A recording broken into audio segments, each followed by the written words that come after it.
I hope that more Pasifika people feel encouraged to tell their own stories and all the messiness of it. And I like to describe it like a natul.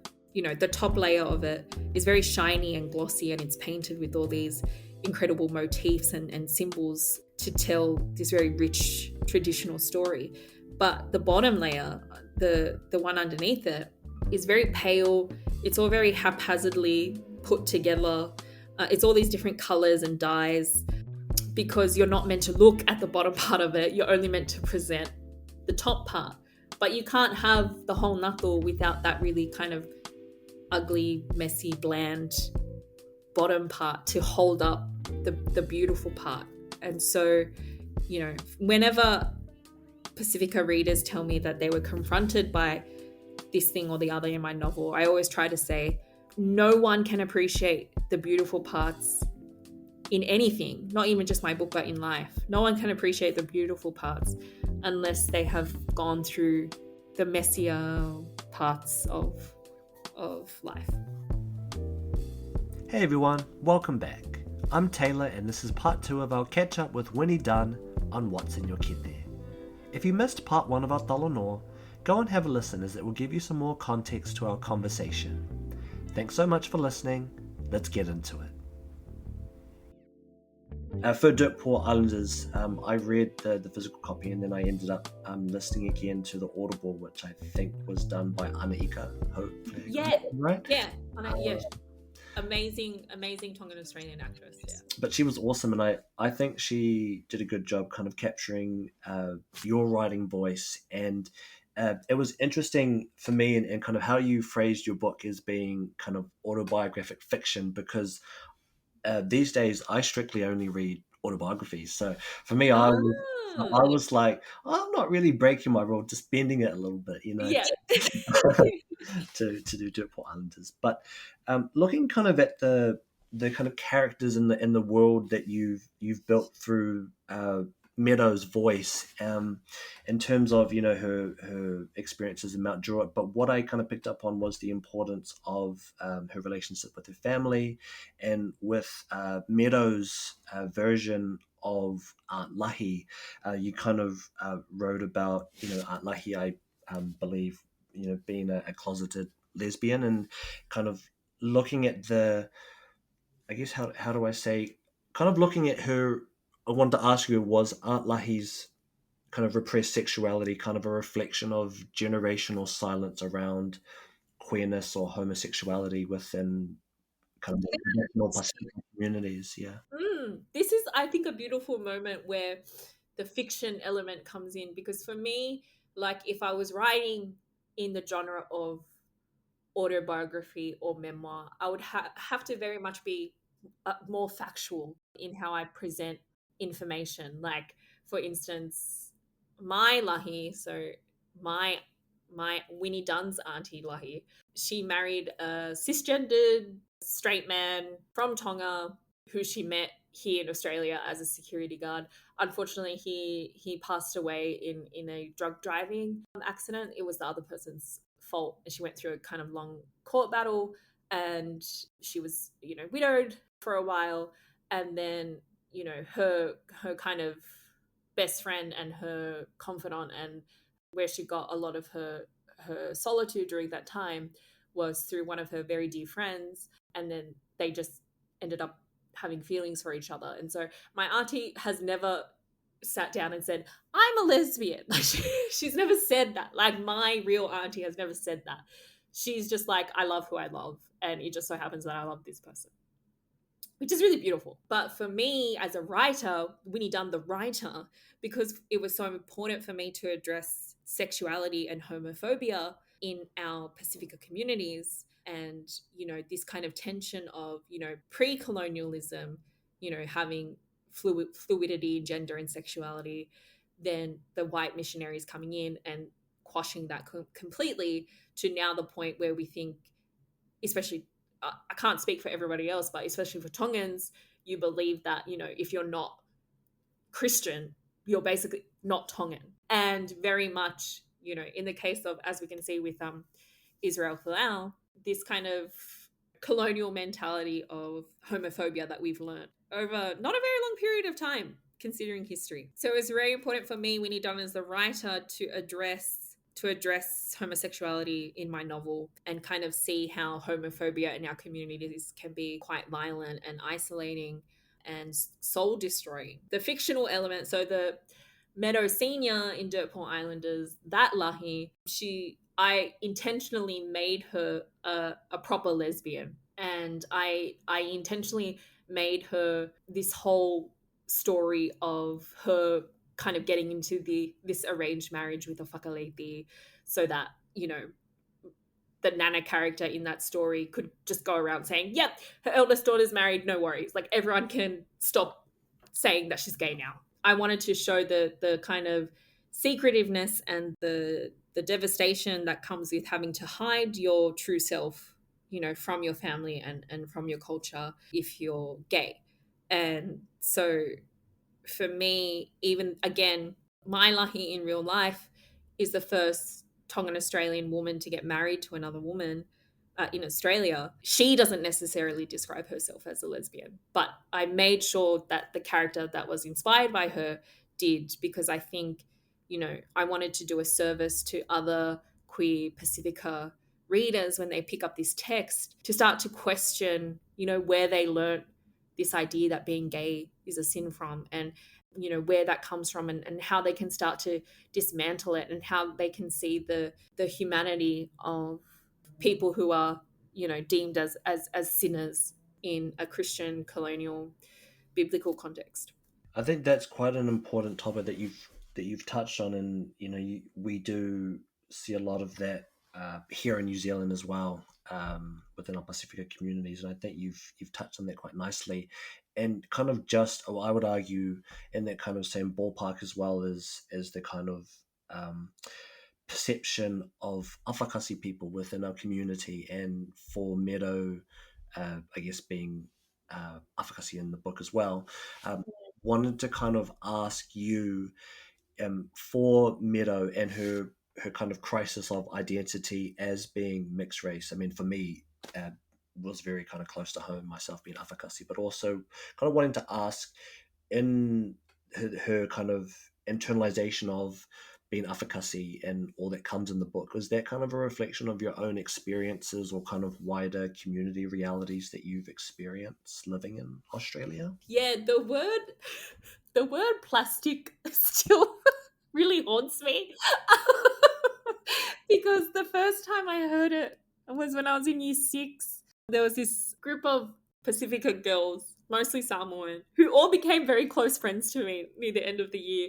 But at the beginning of the year, I remember one of them coming up and saying to me that they heard I was Tongan, and I go, "Yeah." And then they were just like, "No, you're plastic." And just kind of defining who I was to me, which I felt was very, for some reason, made me bawl my eyes out straight away. And, we reconciled later on, and one of them became my very dear friends for a long time. And for me, I think being Afakasi was so strange because I actually didn't grow up with any Balangi relatives, because my and this is very much depicted in a fictional sense in Dirtpool Islanders. My grandmother was forced into this marriage with this Balangi guy in order to get all of her family into Australia. And as soon as she got all her family into Australia, she divorced him.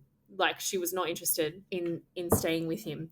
And then he kind of, out of revenge, left her with kind of no money and no means so she had to kind of fend for herself and look after this kind of entire community of people that she'd brought over from Tonga.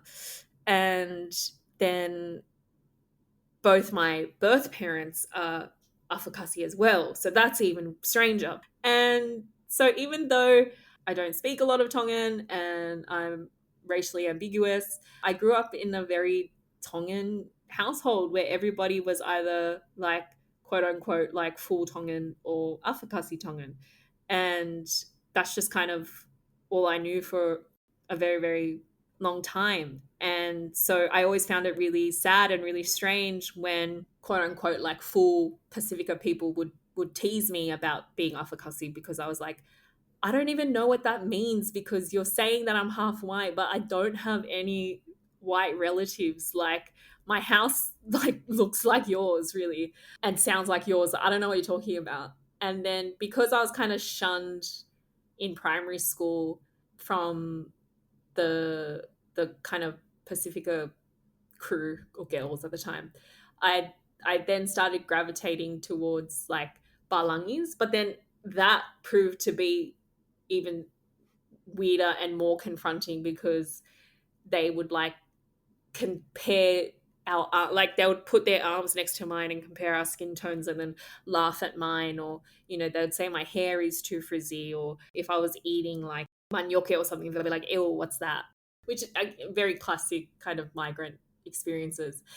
And then I remember being so confused because I was like, well, the Pacifica girls are calling me like not Pacifica, and so the other genetic part of me is white. So but I'm hanging out with you guys, and you guys don't really like me either. So I have no idea what to do. And then eventually, my best friend became this Lebanese Christian girl who became the school captain, and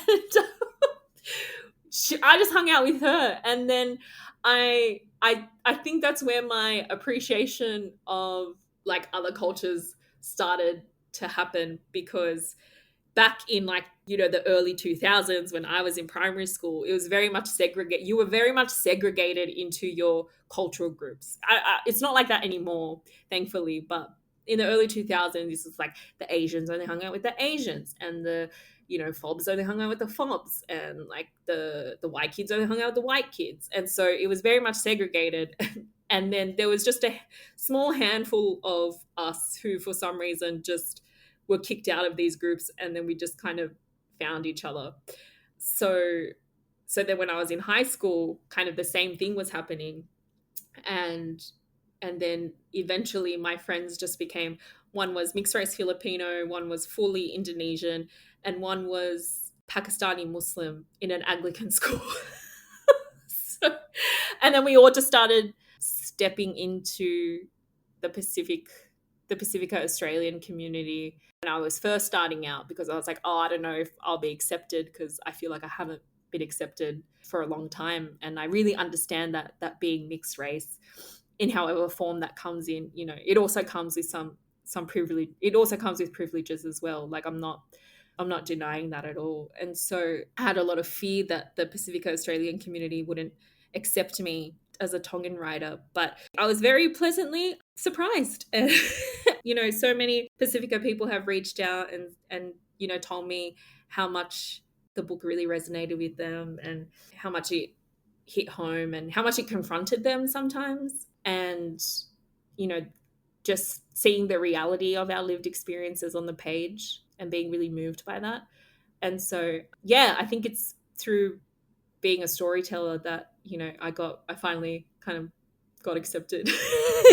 I feel accepted in the wider community, and I'm able to kind of give back the love that I've gotten through Dirtport Islanders, because now I'm running this collective called Fresh Off the Books, which is obviously a play on Fresh Off the Boat, where I'm working with 22 Pacifica Australian writers, and we're working a printed anthology collection of our own voices, essays, and narratives, which will be, again, sadly, the first of its kind in Australia. I'm so glad, and I think particularly with being Afakasi, we do kind of catch a lot more flack from our community. I guess because of the being fair skinned, white passing, but also the kind of said privilege that comes with that. But there's also kind of an expectation that you kind of have to own your kind of cultural roots and the knowledge that kind of comes with that a little bit more. And if you don't, then there's a lot more kind of harsher judgment, or at least that's kind of how I've um, experienced that as well. So I think you kind of, yeah, I mean, I'm not from Australia, but the kind of same narrative applies for our peoples over here in Aotearoa. So Yeah. that's why I was like, yeah, it's an international thing that you've. Which is sad. I mean, it's sad that kind of, I would say it's almost kind of lateral violence, in the sense that we're just kind of attacking each other because like we don't. like Afakazis don't look or sound a way that, a quote unquote like Pasifika person is supposed to sound, or like a Tongan person is supposed to sound. I'm like, what do you mean, like what a Tongan person is supposed to sound? Like, what does that even mean? Like, who defined that? Who said, you know? And I think if we can just appreciate the diversities within our own cultural groups a lot more, it would make us so much richer. And I feel like we used to, like, same with the queerness stuff and the gender fluidity stuff. Like, we had more than two genders, and we were way more open about same sex sexuality before colonial Christianity. And that diversity in our communities, gave us strength and gave us purpose. Why do we want to limit ourselves now? The thing I was always trying to be conscious of, at least for me, is not kind of take up space as well, because there's also a thing about, oh, okay, so you're advocacy, so you can kind of move in both worlds or have access to opportunities that, you know, other people in the community won't, because they're brown, they're black, etc. And so trying to kind of not take up too much space. And in that kind of ballpark of taking up space, I wanted to ask you around the character of Miss Indigo, because I read that kind of character, and correct me if I'm wrong, she's the hippie teacher, right? The Balang. Yeah, the long purple hair and toe rings. So when I was reading her, like there's a bunch of great characters in the book, but when I was kind of reading, I think there's one scene in the book where she's kind of talking to Meadow in the class around the beauty or the kind of significance of First Nations knowledge, but the way that, and maybe this is just from how you kind of put it to words, but I kind of internalized that as very performative on her behalf, in terms of, kind of trying to be down with the brown, or trying to kind of show off her um, cultural awareness around things. Was that kind of where you were going? Yeah, no, that was very much intentional on my part. So I think when people think of racism, they think of this overt, like, saying the N word, and saying that, you're a brown N word, or, you're a coconut, like, get out, you're not from here, even though you were born here and your parents were born here, and then um, I think people think that if racism isn't overt like that, then it's not racism. But I wanted to test the kind of covert racism and the microaggression that racism takes form in as well. And so with the character of Miss Indigo, she's the Balangi teacher in this very small cohort of kids who are quote unquote gifted and talented. And yeah, so then, Miss Indigo, you'll notice that, when you're reading that school chapter, she would call the African Australian kid boy with like a inflection, and that was kind of very reminiscent of, how the term boy is used in a derogatory sense to describe African American men, because they were constantly called boys because they were slaves, or they were enslaved. And so, I just wanted to see how those little microaggressions would play out with the Miss Indigo character, but then the small ways in which students of color, especially Warami, the First Nations character, how he slowly starts to unpack and rebut and deconstruct this white teacher's way of storytelling, of seeing storytelling and literature and learning. And I did that quite deliberately because as a writer in Australia, also called Australia, I didn't want to not reference the fact that, we're on stolen land, and this is a colonized country, and that, Indigenous people, you know, exist here. But I didn't want to take up space in the sense like I'm going to write a First Nations character. Like, I don't know.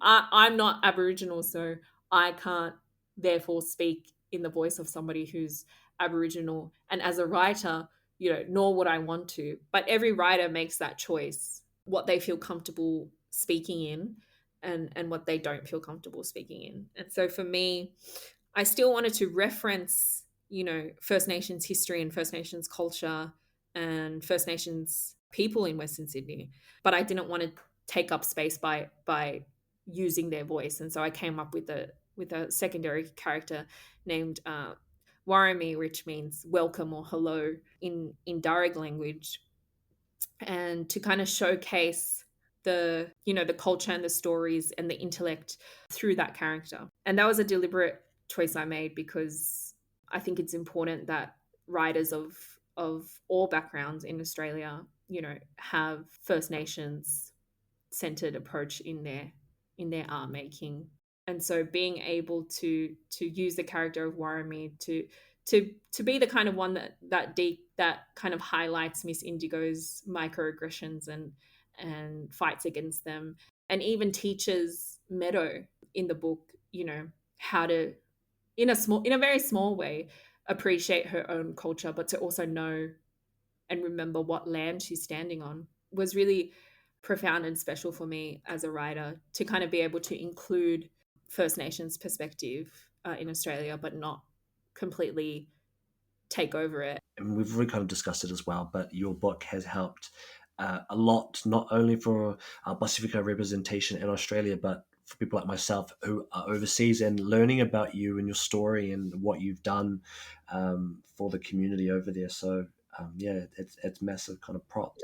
No, I mean, thank you for all the work that you guys have done. I mean, the first kind of, not even like, one of the first Indigenous writers who is published is Witi Himaira, and such a source of inspiration for me. Like watching Whale Rider for the first time gave me the antidote to Summer Heights High and Chris Lilly. It gave me the alternative when I thought it didn't exist. And I had the most, it's like the peak of my career. I'll never have anything more special than this. But I got to interview Witi Ihimara at Brisbane Writers Festival, and I got to meet him, and just hearing him and having kind of Maori First Nations person, be at the forefront of literature, has been such a safety net and such a blessing. And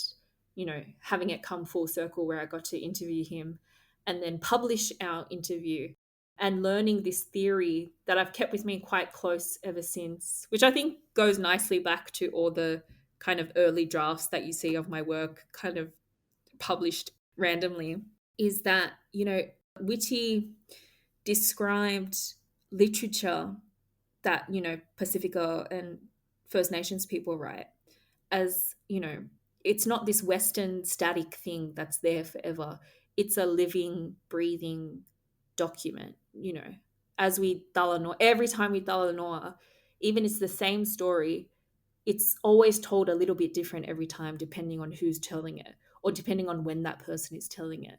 And they can put inflections in different places, or they can change, small things in the narrative to suit kind of whatever important political thing is taking place in the tribe or in the community. And so Witchy does this amazing, beautiful, reckless thing that I find really amazing, and I'm still not sure where I land on it myself. But every time he gets a new edition of his novels, he changes it a little bit because he wants to keep our traditions of literature as living and breathing. In terms of, you've talked around the journey of you being a storyteller and looking at your work with the sweatshop as well as Dirtpool Islanders, but particularly, for readers who will come across your book in the years to come, particularly people in the Pacific community or kind of young brown women, wahine, who will come to read your book. What are you hoping that they'll take away from your story of Meadow? Yeah.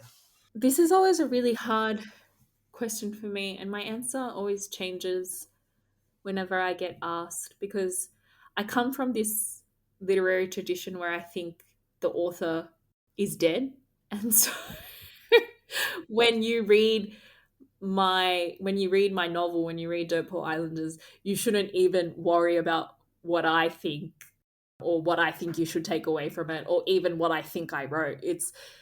There's basically only the reader and the text and their interpretation and their relationship to the book. And so I always feel a bit weary telling readers what they should take away. But if anything, I just want, Pacifica readers and First Nations readers to an extent, just to feel hopeful that they can tell the ugly parts of their story as well as the beautiful parts and still be accepted. And that, this idea, especially in Tongan culture, of humility, of like not speaking up unless you're being spoken to, can be quite damaging. Like there's benefits to it, but it can also be quite damaging. And so, how do we balance, you know, our cultural responsibilities, and our community responsibilities, with our artistic and political responsibilities, as well, and knowing that it'll clash sometimes, and being okay with that. And so, I hope that more Pacifica people feel encouraged to tell their own stories and all the messiness of it. And I like to describe it like a knuckle. The top layer of it is very shiny and glossy, and it's painted with all these incredible motifs and symbols to tell this very rich traditional story. But the bottom layer, the one underneath it, is very pale. It's all very haphazardly put together. It's all these different colors and dyes, because you're not meant to look at the bottom part of it. You're only meant to present the top part. But you can't have the whole natto without that really kind of ugly, messy, bland bottom part to hold up the beautiful part. And so, whenever Pacifica readers tell me that they were confronted by this thing or the other in my novel, I always try to say, no one can appreciate the beautiful parts in anything, not even just my book, but in life. No one can appreciate the beautiful parts unless they have gone through the messier parts of life. And I think as well that kind of also leads me to probably my last question, which is just you've put so much time and energy and offer into this story, and now kind of wanting to know what's next for you. I mean, I know alongside myself, you've got a legion of fans who are anxiously waiting for the sequel to drop. So, no pressure. Oh, thank you. I feel bad because I just feel like there's so many books to read in the world, and so I'm always like, how do people find time to read my novels? So thank you first and foremost for finding time to read the first one, especially because you only tend to read autobiographies. So thank you so much. But yeah, I've kind of hinted at what was next for me. It's definitely the Pacifica Australian anthology series, which will be published by New South Publishing next year, which will be really exciting. And then I'm slowly going to start working on the standalone sequel for Dirt Poor Islanders, which will follow Meadow in her university years as the first person in her family to attend university. And I wanting to, since Dirt Poor Islanders covered, culture and class and the clashes of culture and class, I more want to cover in this next standalone novel the clashes of faith and sexuality, and how Meadow comes to terms with that, especially, through kind of abuses of drugs and alcohol, and kind of sexual escapades, and, trying to find that resolution. Because for me, who's more aligned spiritually with Islam, following some of the tenets of Islam in terms of not eating pork and not drinking and not gambling, has very much fundamentally changed my life for the better. And I feel like it could help a lot of Pacifica people who struggle with those challenges, and challenges that were mainly introduced to us, by colonial, yeah, colonial powers. Well, lastly, I just wanted to throw to you if you wanted to kind of shout out any of your family or friends, or if you had any kind of last words for our listeners. Yeah, just kind of wanted to give you the space to do that to kind of close us out. Oh, thank you. Firstly, I want to say much offer, Taylor, for this amazing done. I can't believe we spoke for 2 hours. It's beautiful. And definitely when you come to Sydney with your mum, we should get coffee.